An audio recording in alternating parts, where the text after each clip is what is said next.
तो केचुआ में हर बान तो भारतीय जनता पार्टी पहलवान। ऐसा नहीं, दोनों जगह के सामाजिक राजनीतिक परिवेश में बहुत अंतर है। और हमें कभी नहीं ये था कि बिहार हम हार जाएंगे तो हम उत्तर प्रदेश बिहार जाएंगे, ऐसी बात नहीं। ये ज्ञानेश कुमार गुप्ता जो है, आप जाकर के इनका बायोडाटा खंगाल लीजिएगा। ये आरएसएस के OT2 के सर्टिफिकेट वाले। चुनाव आयोग भाजपा की साठगांठ बनी रही, इसी तरीके से संवैधानिक मूल्यों का ख्याल नहीं रखा गया, जो कि आप ही लोगों का आरोप है।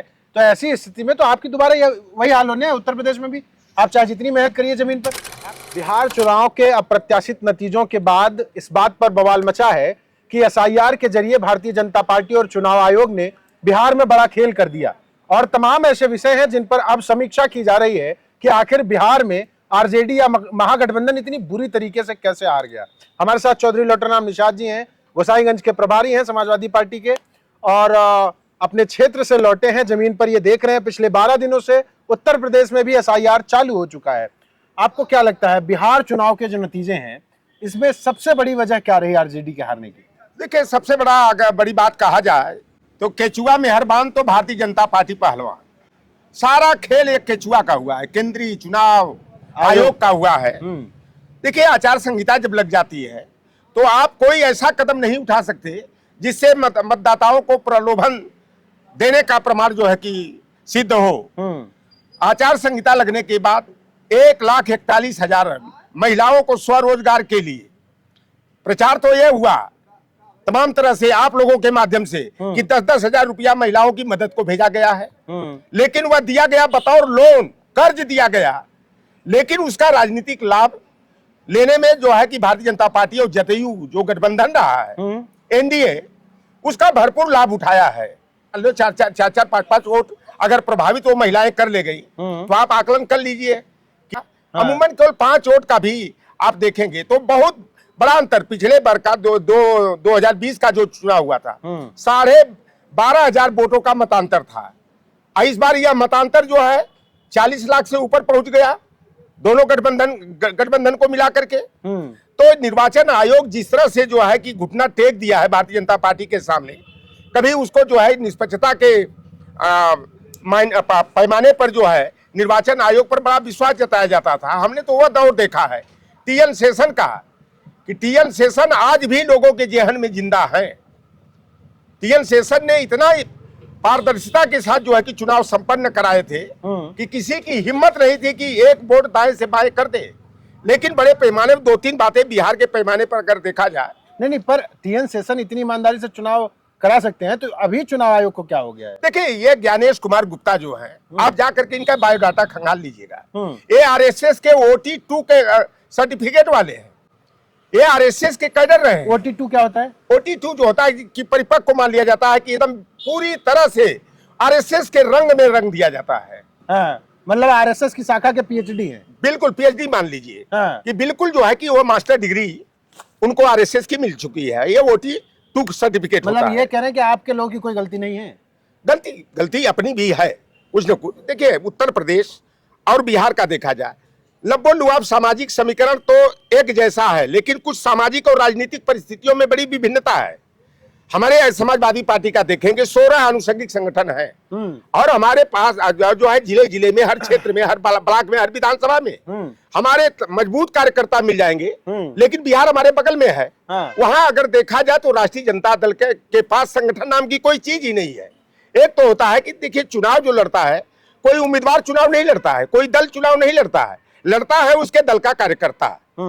आज वहां पर राष्ट्रीय जनता दल के जो सांगठनिक कमजोरी रही, जिसका खामियाजा इस चुनाव में उठाना पड़ा है। और भारतीय जनता पार्टी का षड्यंत्र और चुनाव आयोग का षड्यंत्र तो सब पर भारी पड़ गया कि 1,41,000 जो महिलाओं को स्वरोजगार के नाम पर 10-10 हजार रुपया आयन चुनाव से पहले दे दिया गया। विपक्ष के तौर पर हमारे अगर ये उत्तर प्रदेश का मामला रहता है तो हम लोग गांव-गांव उन लाभार्थी महिलाओं तक पहुंच करके उनका ब्रेन वॉश कर देते, गांव-गांव हमारे कैडर पहुंच जाते कि यह कर्जा देकर के आपको बधुआ मजदूर बना दिया गया है, और आपको अपने बच्चों के भविष्य के लिए, अपने समाज के भविष्य के लिए ये 10,000 आ गया है, और ये तो कर्जा सूद मूर के साथ लेने का काम करेंगे, लेकिन वोट अपने बच्चों के भविष्य के नाम पर परिवार को रोजगार दे रहे थे तेजस्वी। ये इतना बड़ा विषय तो नहीं है। देखिए, बातें कार्यकर्ताओं पर निर्भर होता है ना। क्या सभी महिला जितने यहाँ का शैक्षिक स्तर और बिहार का शैक्षिक स्तर आप निकाल के देख लीजिएगा, बहुत काफी अंतर दिखाई पड़ेगा। तो वहां पर जो है कि वह प्रभावशालिता जो है, तेजस्वी ने जो भी वादे किए मतदाताओं से, लेकिन वह जनता तक नहीं पहुंच पाया। यह पहुंचाने का काम जो है हम लोग, जैसे उत्तर प्रदेश में लोकसभा चुनाव से पहले हमारा पीडीए का फार्मूला आगे किया गया। हाँ। हमारे गांव हम लोगों का गांव स्तर पर जो है कि जन चौपाल और जन पंचायत जो है, पीडीए जन पंचायत करके लोगों को असलियत को बताने का काम किया कि भारतीय जनता पार्टी जो नारा दे रही है 400 पार का, अगर 400 पार आ गई तो लोकतंत्र और संविधान के माध्यम से जो हमें अधिकार मिला है, पढ़ने का, लिखने का, उठने का, बैठने का, सम्मान से जीने का, कुर्सी पर बैठकर कलम चलाने का, सारे अधिकार खत्म हो जाएंगे। और जनता को यह बात समझ में आ गई। और हम लोगों ने भारतीय जनता पार्टी का जो दावा था, इसी तरह जैसे बिहार में दावा कर रहे थे क्लीन स्वीप करेंगे, तो यहाँ भी तो दावा उनका था 80 में 89 में 89 का, यहाँ तक कहते थे कि सभी परिवार के भी कैंडिडेट चुनाव हारेंगे, सभी कैंडिडेट नहीं जीतेंगे। लेकिन जब परिणाम आया तो भारतीय जनता पार्टी के दावे धराशायी हो गए। उसमें तो लोग कहते हैं कि लोकसभा का चुनाव था, योगी जी मोदी जी को कमजोर करना चाहते थे, उन्होंने ढील छोड़ दी आपको। अभी जब विधानसभा चुनाव आएगा तो जैसे वो बिहार में लड़ रहे थे, वोट कटवाएंगे, आपके साथ बेईमानी करेंगे, आप कह रहे चुनाव आयोग मजबूती से उनके साथ खड़ा है, चुनाव आयोग भी साथ खड़ा हो जाएगा, फिर क्या करेंगे आप लोग? देखिए, हमारे इसलिए हम लोग सतर्क हैं कि हर बूथ पर हम एक बीएलओ के साथ एक बीएलए अपने पार्टी का बना रहे हैं, और बीएलए जो है कि पढ़ा लिखा व्यक्ति को बनाया जा रहा है, और वह बीएलए जो है कि मतदाता सूची में अपडेटिंग का काम करेगा कि जो पात्र हमारे मतदाता हैं उनका नाम कैसे जुड़ेगा। सारी चीजें हम लोगों ने सर्कुलेट भी कर दिया है कि क्या क्या दस्तावेज उसके साथ चाहिए नए मतदाता बनने के लिए, या पुराने मतदाता हैं तो कैसे जो है कि उनका नाम जो है, क्योंकि आज की डेट में उत्तर प्रदेश की जहां जहां एसआईआर का अभियान चल रहा है 10 प्रदेशों में, वहां की मतदाता सूची शून्य हो गई है, शून्य हो गई है। अब शून्यता से शुरू करना है। तो अब ऐसे में हमारे बीएलए जो हैं, हमारे बूथ प्रभारी हैं, सेक्टर का प्रभारी हैं, जोन प्रभारी हैं, हमारे ब्लॉक के पदाधिकारी हैं, विधानसभा के पदाधिकारी, प्लस तमाम हर क्षेत्रों में जो है कि राष्ट्रीय स्तर के, प्रदेश स्तर के, और 16 आनुषंगिक संगठन हमारे पास है। मैं आपसे ये कह रहा हूं कि आप रोकेंगे कैसे? वो करेंगे तो मान लीजिए आपके पास संगठन है, पर बहुत सारी जगहों पे तो अभी 12 दिन हो गया एसआईआर चालू है, आपके बीएलए ही नहीं बन पाए। देखिए, बीएलए जैसे हम अपने देख रहा हूं अयोध्या का, जैसा जो हमारे पास सूची मिली, मैं गोसाईगंज का प्रभारी हूं, हमारे यहाँ सारे बीएलए बन गए हैं, 4 विधानसभाओं में बन गए हैं। मिल्कीपुर में काफी बूथों पर जो है कि बीएलए अभी नहीं बन पाए हैं, बन रहे हैं, मतलब बनाए जा रहे हैं। और हम हमारी गोसाईगंज विधानसभा वहाँ अपडेट भी हो गया है, जिलाधिकारी के यहाँ उसका सूचीकरण भी कर दिया गया है, और हमारे लोग जो है कि अपनी जिम्मेदारियों का निर्वहन कर रहे हैं। देखिए, हमको बूथ तक लड़ना पड़ेगा। आपका कार्यकर्ता निराश है, एक तरीके की हताशा है कि बिहार में जो हुआ है अगर वही उत्तर प्रदेश में होगा तो फिर इतनी मेहनत करने का क्या फायदा? 1.5 साल जमीन पे लड़के लड़ेंगे, या जो युवा कार्यकर्ता हैं वो लड़ेंगे। वो बहुत सोशल मीडिया पे हो या तमाम लोगों से जब बात करिए तो लग रहा है कि समाजवादी पार्टी के तमाम कार्यकर्ता बहुत हताश हो गए हैं इस नतीजे के बाद। देखिए, बिहार का चुनाव परिणाम जो ये जोड़ कर देखा जाता था, मैं इससे बहुत बिल्कुल वो नहीं था। लोग कहते थे कि बिहार के चुनाव में अगर इंडिया गठबंधन की जीत होती है तो उत्तर प्रदेश की तस्वीर उभर करके आ जाएगी, लेकिन ऐसा नहीं। दोनों जगह के सामाजिक राजनीतिक परिवेश में बहुत अंतर है, और हमें कभी नहीं ये था कि बिहार हम हार जाएंगे तो हम उत्तर प्रदेश भी हार जाएंगे, ऐसी बात नहीं है। क्योंकि हमारे कार्यकर्ता जो है कि मनोवैज्ञानिक असर पड़ता है कार्यकर्ताओं के ऊपर, या वहाँ एक गड़बड़ी करके कर दिया गया, एक गड़बड़ी और बड़े पैमाने पर की गई। अगर हमारे कार्यकर्ता वहाँ बिहार में राष्ट्रीय जनता दल के या इंडिया गठबंधन के साझेदार दलों के रहे होते, पता लगा कि 2 बूथ है, वहाँ 3 ईवीएम मशीन भेजी गई, और पता लगा कि 2 तो मत डालने के लिए लगा दी गई। हो सकता है कि तीसरी जो मत रही, तब तमाम जगह ऐसे खेल हुए हैं कि तीसरी जो है कि उसमें जो है कि वांछित जो उनको मत चाहिए था उस हिसाब से उन्होंने मत उसमें डाल दिया। तो इस तरह से ईवीएम मशीन में भी खेल हुआ है, इसको नकारा नहीं जा सकता। लेकिन हमें, अगर हमारे कार्यकर्ता जो है सावधानी बरतेंगे, हम लोगों को अब बिहार की हार से एक सबक तो लेना है कि हम कैसे जो ईवीएम मशीन आती है, कैसे जो है कि निराशा का क्या समाधान है? निराशा, हम लोग कार्यकर्ताओं के बीच में जाएंगे, उन्हें समझाएंगे, असलियत से अवगत कराएंगे, और हमारे जैसे जिस तरह से लोकसभा चुनाव में पीडीए जनपंचायत के माध्यम से हम लोगों ने कार्यकर्ताओं का मनोबल और उत्साह बढ़ाने का काम किया था, उसी तरह जो है कि विधानसभा चुनाव में भी हमारे यहाँ 11-12 महीने का 14 महीने का समय है। ऐसे में हम लोग अपने कार्यकर्ताओं को नई ऊर्जा के साथ जो है कि लवरेज कर देंगे। अभी तो हमारी पहली जिम्मेदारी है कि 4 दिसंबर तक जो SIR अभियान चल रहा है, इसमें जो है कि अधिक से अधिक लोगों का जो है कि हम मतदाता बनने के लिए जो आवेदन पत्र है उसको जो है कि हमारे जो BLA है, जो हमारे बूथ के प्रभारी है, बूथ अध्यक्ष है, वो लोग लग करके अपने लोगों का नाम जुड़वाने का काम करें, और जो अपात्र मतदाता हैं उनका नाम जो है कि शिकायत करके जो है कि वो कटवाने का काम सवाल करें। फिर वही है कि अगर चुनाव आयोग भाजपा की साठगांठ बनी रही, इसी तरीके से संवैधानिक मूल्यों का ख्याल नहीं रखा गया, जो कि आप ही लोगों का आरोप है, तो ऐसी स्थिति में तो आपकी दोबारा वही हाल होने है। उत्तर प्रदेश में भी आप चाहे जितनी मेहनत करिए जमीन पर, आप कह रहे हैं कि EVM में भी वोट चोरी हो रही है, फिर चुनाव लड़ने का फायदा क्या बचा? देखिए, हमारे समाजवादी पार्टी का उदय ही जो है क्रांति से हुआ है। हमारे क्रांतिकारी कार्यकर्ता हैं और हम लोग जो है कि पूरे अपने बूथ की हिफाजत कर मजबूती के साथ जैसे भी करना होगा वैसे हम लोग करेंगे। और जिस तरह बिहार में गड़बड़ियां की गई, आप अब देखिए कि जो अंतिम प्रकाशन हुआ है SIR के बाद बिहार में मतदाताओं का, वहां पर 7 करोड़ 42 लाख मतदाता थे, और मतदान के समय में जो है 3 लाख मतदाता कहां से बढ़ गए? ये भी 7 करोड़ 45 लाख हो गए। इस तरह 3 लाख 12,500 मतांतर से पिछली बार NDA की सरकार बन गई, और इस बार लाखों की संख्या में जो है मतदाताओं के नाम में हेराफेरी की गई। और जहां जहां SIR हुआ 144 सीटें ऐसी हैं जहां NDA जीता है। SIR के माध्यम से जो है कि बड़े पैमाने पर लोगों का वोट काटने का काम ज्ञानेश किया कुमार गया। कह रहे हैं कि वो डेटा 9 सितंबर को जारी किया गया था, उसके बाद वोट बढ़ाए गए थे। वोट जिस डेट में वोट बढ़े हैं, मैं सूची भी दे दूंगा, देख लीजिए कि कितने लोगों का काटा गया, कब काटा गया। फिर नए लोगों का फॉर्म 6 होता है नए मतदाता बनने के लिए, वह नाम हुआ। उसके बाद तो कोई नहीं, उसके बाद जो है कि अनंतिम प्रकाशन हुआ है, और फिर जो है कि चुनाव के आयन मौके पर 3 लाख मतदाता कहां से बढ़ गए? देखिए, ज्ञानेश कुमार जो है कि पूरी तरह से मोदी और अमित शाह के गुलाम बन चुके हैं। इसलिए मैं कह रहा हूं कि इनके 2 दामादों को IAS बना दिया बीजेपी ने लेटरल एंट्री के माध्यम से।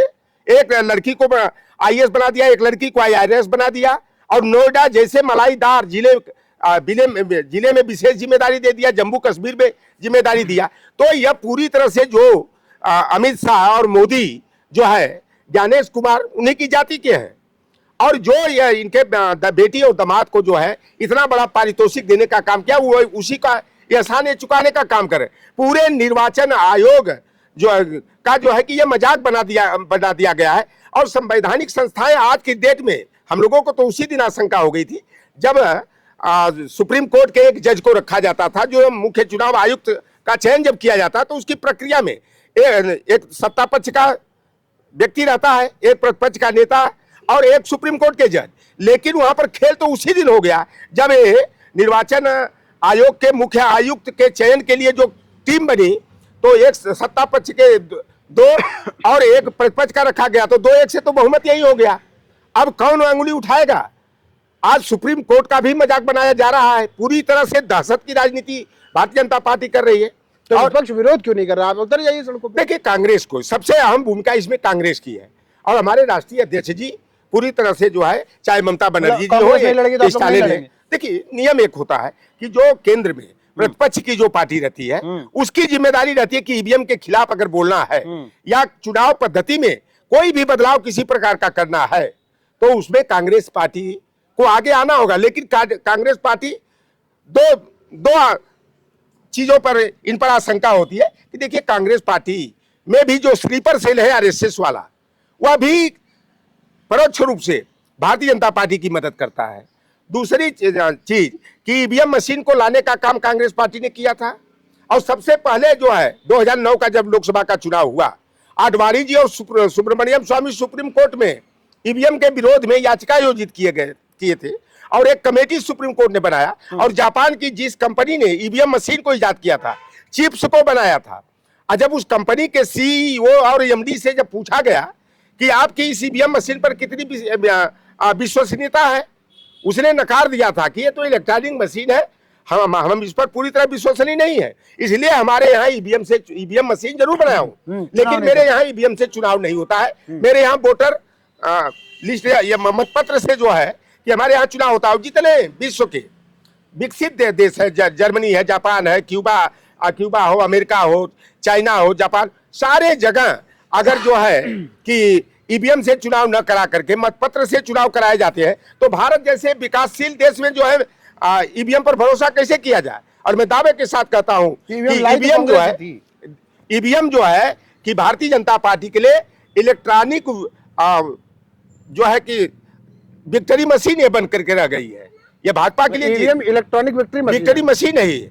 और कांग्रेस पार्टी जो सहमति है कि हमने ईवीएम लाया, इसलिए आगे नहीं आती है, लेकिन कांग्रेस पार्टी को आगे आना चाहिए। और हमें विश्वास है कि इंडिया गठबंधन के साझेदार जो भी दल है, चाहे वो टीएमसी हो, चाहे शरद पवार जी की पार्टी हो, चाहे वो डीएमके हो, चाहे हमारी समाजवादी पार्टी हो, आम आदमी पार्टी, सारे दल के लोग जो है एकजुट होकर कांग्रेस पर यह दबाव डाले कि ईवीएम को हटा करके पुरानी पद्धति से मतपत्र से जो है कि चुनाव कराया जाए। अगर मतपत्र से चुनाव अगर शुरू हो गया, 27 में जीतेंगे। देखिए निश्चित रूप से जिस तरह 2024 का लोकसभा चुनाव हम लोगों ने जीता, भारतीय जनता पार्टी के ईवीएम रहेगी एसआईआर के बाद भी, तब भी जीत लेंगे। हमारे कार्यकर्ता जो है करो या मरो की तर्ज पर लड़ाई लड़ेंगे। हमारे कार्यकर्ता, समाजवादी पार्टी के कार्यकर्ता डर करके भागने वाले नहीं है, बूथ पर डट करके जो है कि लड़ने वाले लोग हैं। और यहाँ पर अगर गड़बड़ी पैदा की गई तो यहाँ पर समझ लीजिए कि हमारे कार्यकर्ता करो या मरो की तर्ज पर लड़ाई लड़ेंगे, क्योंकि लोकतंत्र और संविधान को बचाने की सबसे बड़ी अगर जिम्मेदारी है तो समाजवादी पार्टी की आज की डेट में दिखाई दे रही है। और समाजवादी पार्टी तनिक भी नहीं झुकेगी, मजबूती से जो है निर्वाचन आयोग जिस तरह से जो है आचार संहिता का उल्लंघन कर रहा है, भारतीय जनता पार्टी के हाथ की कठपुतली बनकर उससे इशारे पर नाचने का काम कर रहा है, तो यह काम जो है कि उत्तर प्रदेश में संभव नहीं है इनके लिए।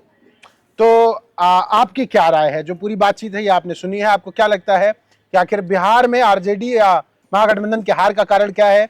और आपको क्या लगता है कि 27 के नतीजों पर और समाजवादी पार्टी के कार्यकर्ताओं में क्या जो है बिहार की हार का कुछ फर्क पड़ेगा, या क्या नतीजे आएंगे, और क्या सबसे बड़ी वजह रही कि वहां पे विपक्ष हारा? हमारे कमेंट बॉक्स में अपनी राय जरूर बताइएगा। धन्यवाद।